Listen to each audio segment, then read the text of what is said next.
So you think you've explored every last corner of Mars and Boshers DX? Well, think again. Now you can finally play the game as it was meant to be played. In this specially remastered widescreen edition, take a trip back to the 80s. The 1880s. In this very, very retro game.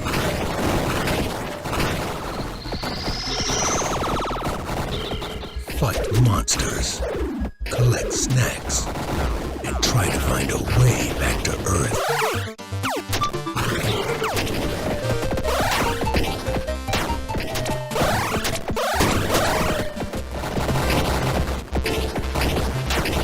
Boshers DX, Director's Cut.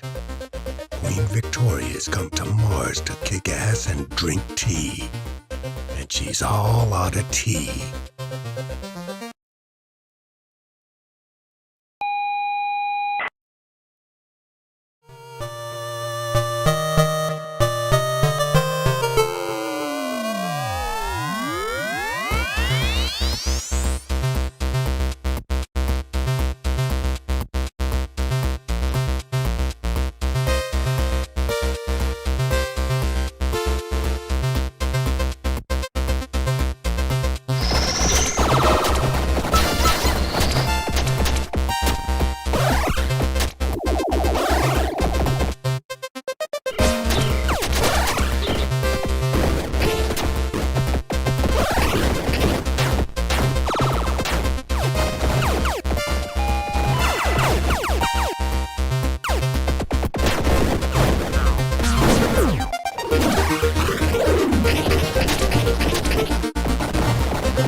Believe it or not, there are people signing up for a chance to go on a one-way mission to Mars. More than 200,000 applications poured in the moment NASA, along with 15 other space agencies, announced a roadmap that envisioned humans landing on Mars by 2030. If you're one of those people eager to set foot on the Red Planet, then I recommend you play Boshers Director's Cut DX for the PS Vita, considered a cautionary tale of the many terrible things that could happen when you visit Mars. Inspired by the era that brought us the ZX Spectrum and Commodore 64, Boshers is an overhead dual-stick shooter with 8-bit graphics and a killer chiptune soundtrack. This is the kind of retro-themed game that feels like it could run on the original hardware, to the point where it's often difficult to make out what blobs of pixels are supposed to represent. Better or worse, you'll know exactly what you think of Boshers from the very first stage. You play a young Queen Victoria, who has grown tired of her royal life and sneaks away on a trip to colonize Mars. Unfortunately, she quickly discovers that she's been sold into slavery and forced to work in the horrifying Martian mines. But this is a video game, and it doesn't take long for her to break free of her captors and go on a lengthy mission to escape the Red Planet. Along the way, she'll have to fight off guards, tanks, alien monsters, and even zombies. It's a 15-color adventure you'll never forget. Rock Boshers is spread across 24 stages, each with their own puzzles to solve and hidden items to uncover. Unlike most dual-stick shooters, this is not a wide-open space where our hero fights off waves of enemies. She will instead make her way through corridors and levels designed like they could have come out of a first-person shooter. In this sense, it actually feels like Queen Victoria goes on a real adventure, something that doesn't normally happen in this type of game. As a dual-stick shooter, Rock Boshers is a lot more limited than other games in the genre. There are 4 types of weapons, and Queen Victoria can only shoot in 8 different directions. This can make some of the later stages especially challenging, as the enemies are relentless and puzzles become increasingly complicated. And true to its 8-bit roots, there aren't any checkpoints. When our hero breathes her last gasp of oxygen, she'll have to start the level over from the start. Although simple, the game does a good job of throwing new ideas and obstacles at our hero. Rock Boshers will occasionally shift from an overhead perspective to side-scrolling, as well as put Queen Victoria in the driver's seat of her very own tank.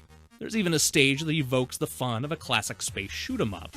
The mechanics may be simple, but the developer TikiPod gets a lot of mileage out of the concept. That said, Rock Boshers isn't without a few problems. Many of the later levels are full of cheap deaths, leading to some incredibly frustrating moments. I was also disappointed by the backgrounds, which didn't change much over the course of the game. Thankfully, the variety picks up a bit towards the end, but up until that point, many of the stages look the same. You don't need to have nostalgia for the ZX Spectrum to enjoy Rock Boshers, but it certainly helps. The presentation goes out of its way to be authentic, to a point that will unquestionably turn off some gamers. The purposely dated visuals may not be for everybody, but I enjoyed the retro aesthetic. Even though the characters and enemies are tiny, the developer has added a lot of personality to the many levels of Mars. The good news is that it's easy to tell if TikiPod's newest PS Vita and PlayStation 4 game is for you. If you're a fan of dual-stick shooters, don't mind a challenge, and can't get enough of modern games with throwback 8-bit graphics, pack your bags and enjoy your stay on Mars. Everybody else need not apply.